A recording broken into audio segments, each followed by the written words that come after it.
In the previous topic dedicated to the simple generic options class, we forgot to commit changes at the end, so let's do this now. If you print git status and hit enter, you will see the list of modified files. So let's commit them by typing git commit file name -m and then the commit message. And let's see what we have here by typing git k and press enter. Now we can move on to the application options module. In the directory app, let's create app_options header file.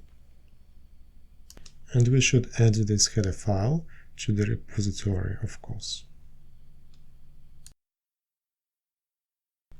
We'll call it class app options, and it will inherit from our options class which we created earlier.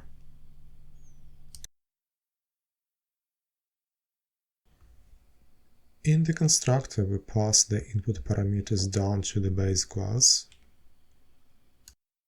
and we also create a valid params flag in the private section. We'll parse those input parameters in the constructor and we'll print help if we decide that those input parameters are not valid.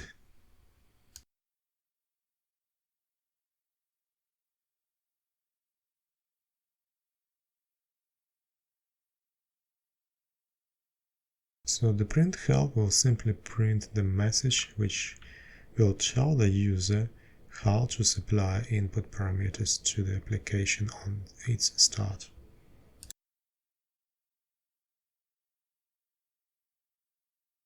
The parse method will parse the input parameters for keys specific to this application. We'll call getOptValue method, which we defined in the base class.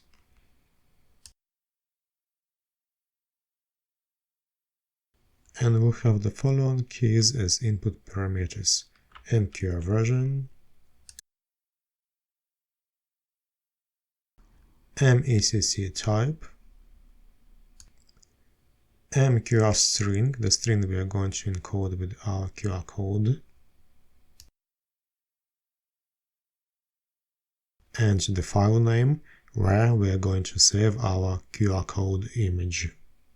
We'll define a simple pragma which will check if the key from input parameters has a value.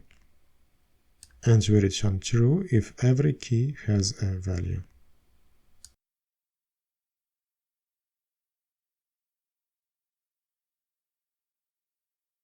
And let's declare the private variables for each of those keys.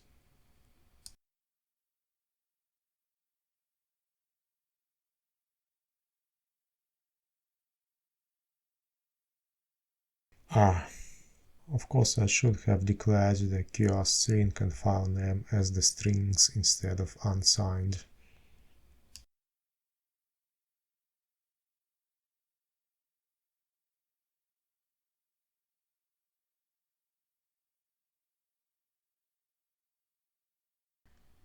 And surely let's commit the changes to repository.